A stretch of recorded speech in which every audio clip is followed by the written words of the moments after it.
அன்பார்ந்த பத்திரிகை நண்பர்களே, இன்று பேச்சுவார்த்தைக்கு அழைத்தார்கள்.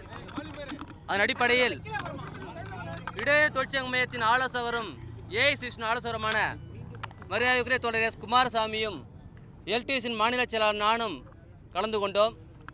பேச்சுவார்த்தையில் நகராட்சித்துறை அமைச்சர் KN நேரு அவர்களும் அறநிலைத்துறை அமைச்சர் சேகர் பாபு அவர்களும் மேயர் மற்றும் ஆணையர், மாநகராட்சி ஆணையர், காவல் ஆணையர் உள்பட இருந்தார்கள்.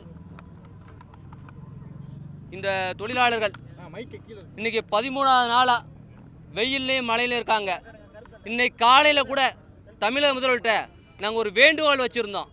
இந்த அரசுக்கு கெட்ட பேர் ஏற்படக்கூடாது, இந்த கான்ட்ராக்ட் மூலமாக அரசுக்கு கெட்ட பேர் ஏற்படுத்த வேண்டும் என சிலர் நினைக்கிறார்கள், அதற்கு இடம் கொடுக்காதீர்கள் என்ற கடிதத்தை கொடுத்திருந்தோம். ஆன பின்பும் பேச்சுவார்த்தை அழைத்தவர்கள் கோரிக்கையை பற்றி ஒரு வார்த்தை கூட பேச மறுத்தார்கள். அவர்கள் இங்கு இருந்து எப்படி நீங்கள் கலைந்து செல்ல வேண்டும், நீங்கள் கலைந்து சென்றால் பார்க்கலாம், இதுதான் அவர் சொன்ன வார்த்தை. அப்போ பேச்சுவார்த்தைக்கு அழைச்சென்ற பேரெல்லாம் பொய், அது பேச்சுவார்த்தையே கிடையாது. எங்கள் கோரிக்கையை பற்றி பேசவே இல்லை. அதனால் நாங்கள் எங்களுடைய உழைப்புரிமைத்துறை மாநில தலைவர் மற்றும் நிர்வாகிகளை சந்தித்து பேசிவிட்டு அடுத்த கட்டத்தை பற்றி சொல்கிறோம் என்று சொன்னோம். உங்கள் முன்னாலே சொல்கிறோம், கோரிக்கையை பற்றி பேசுவதாக இருந்தால் தயார். ஆனால் கோரிக்கையை பேசாமல் இவர்களை குப்பைகளாக தூக்கி இருந்த இவர்களை, இந்த தூய்மை பணியாளர்களை பேசவே முடியாது என்ற ஆணவ திமிரில் அரசு இருந்தால் அதற்கான பதிலை நிச்சயம் தூய்மை பணியாளர் தருவார்கள். இனிமேல் என்ன செய்ய வேண்டும் என்பது குறித்து எங்களுடைய மாநில தலைவர் தோழர் பாரதி உங்களிடம் உரையாற்றுவார்.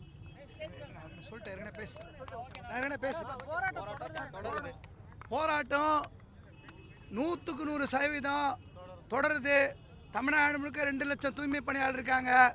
மாணவர் இளைஞர்கள் எல்லாரோட ஆதரவோட எங்கள் போராட்டம் உறுதியாக தொடர்கிறது. முதலமைச்சர் பேச்சுவார்த்தை நடத்தணும், முதல்வர் தலைமையில் தான் பேச்சுவார்த்தை நடத்தணும். எங்கள் கோரிக்கையை ஏற்று பண்ணாதான் அடுத்து பேச்சுவார்த்தை. நன்றி. அவங்களால முடிஞ்சால் அப்புறப்படுத்த சொல்லுங்க, நாங்கள் நிற்கிறோம். முடிஞ்சால் அப்புறப்படுத்துங்க. சென்னை மாநகராட்சி மண்டலம் 5, 6 தனியார் மயப்படுத்துவதற்கு எதிரான போராட்டம் இன்றைக்கு 13வது நாளாக அமைதியான முறையிலே இங்கு நடைபெற்று கொண்டிருக்கிறது. இந்த நேரத்திலே சென்னை மாநகராட்சி தமிழ்நாடு அரசு சார்பிலே இவர்களாகவே ஜோடித்து ஒரு மனுதாரரை நியமித்து இன்றைக்கு சென்னை உயர்நீதிமன்றத்தினுடைய தலைமை நீதிபதி முன்பு இன்றைக்கி 11வது வழக்காக இந்த இடத்திலே சட்டத்துக்கு புறம்பாக இருக்கிறார்கள். காவல்துறை அறிவிப்பு கொடுத்திருக்கிறது 41A கீழ் பிரிவின் கீழ். அதன்படி நடவடிக்கை எடுக்க வேண்டும் என இவர்கள் செட் செய்து, இவர்கள் ஏற்பாடு செய்து, இவர்கள் மூலமாக மனு தாக்கல் செய்யப்பட்டிருக்கிறது பொதுநல வழக்காக. எந்த பொதுமக்களும் புகார் தரல. ஏன் சம்பந்தப்பட்ட மனுதாரரும் புகார் தரல. எங்களுக்கு வக்காலத்து போடக்கூட நேரம் தரல, பதில் போடுறது கூட நேரம் தரல. அவங்க சைடில் எந்த டாக்குமெண்ட்டும் கொடுக்கல.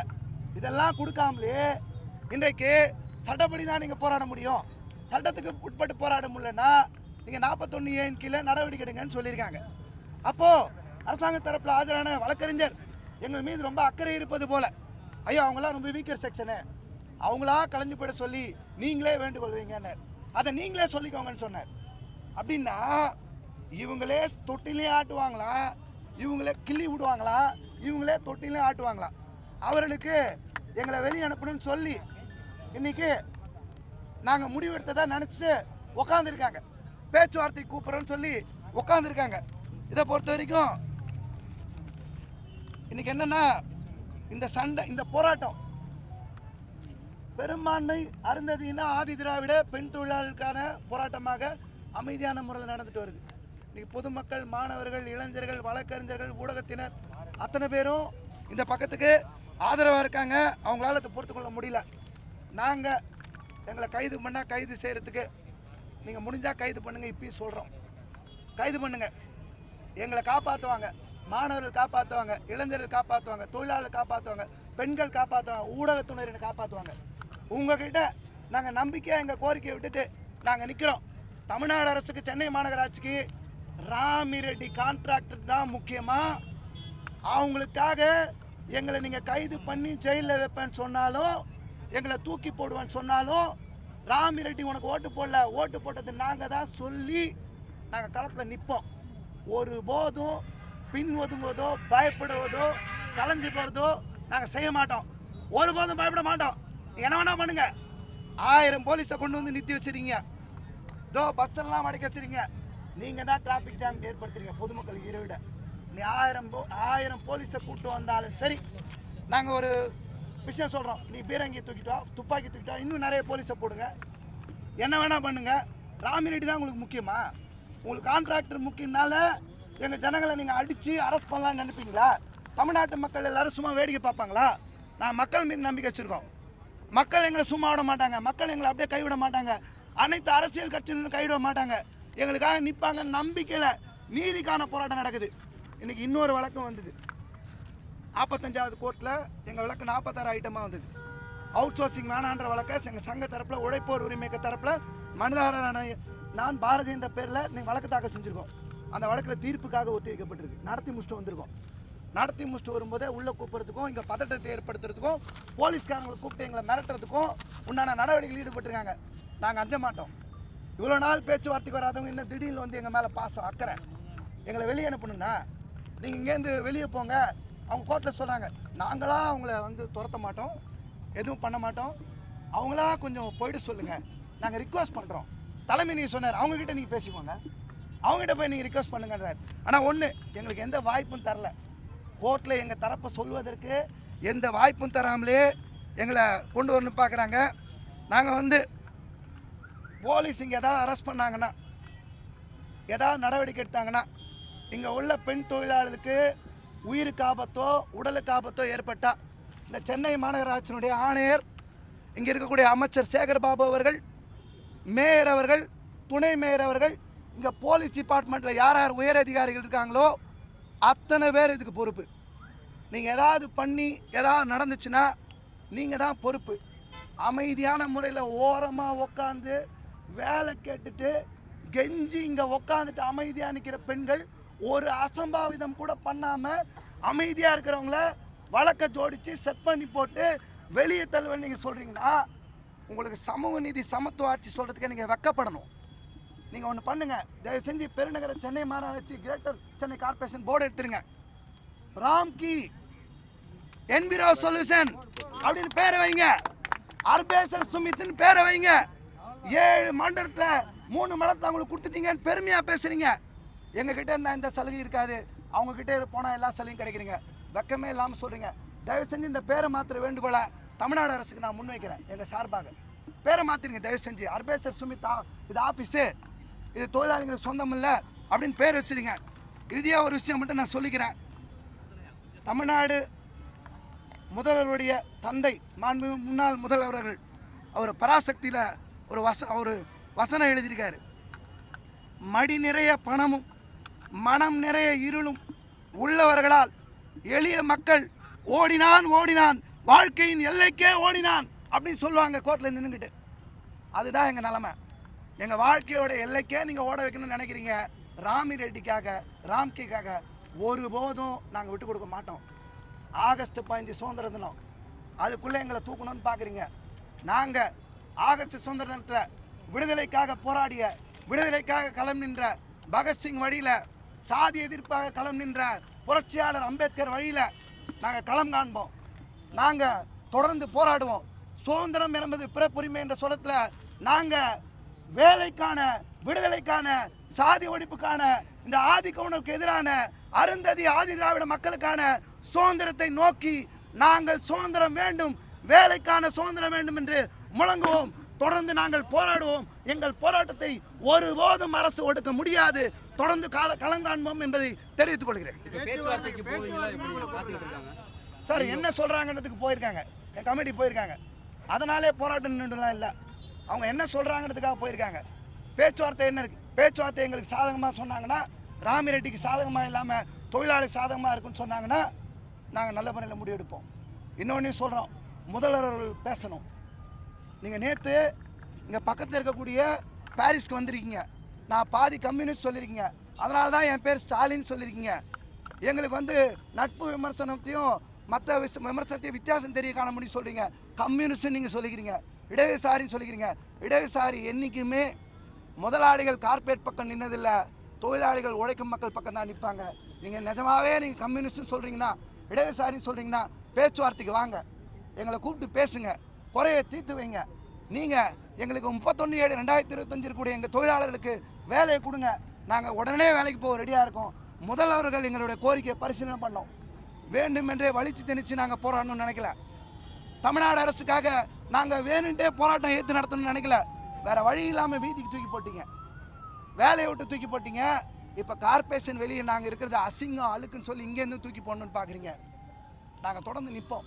நீ அழுக்கு அசிங்கன்னா உன் தலையில் தான் அழுக்கு அசிங்கம் இருக்குது.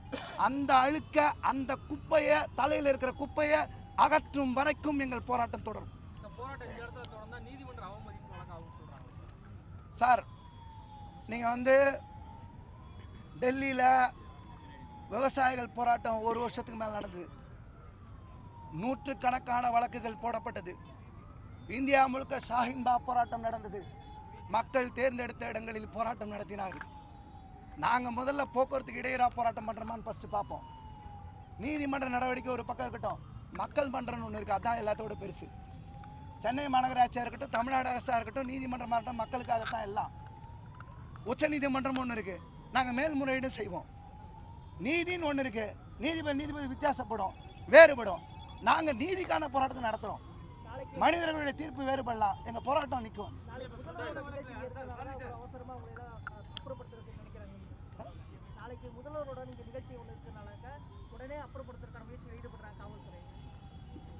இல்லை, அப்படி நடத்துகிறாங்கன்னா அவங்ககிட்ட தப்பு இருக்குது.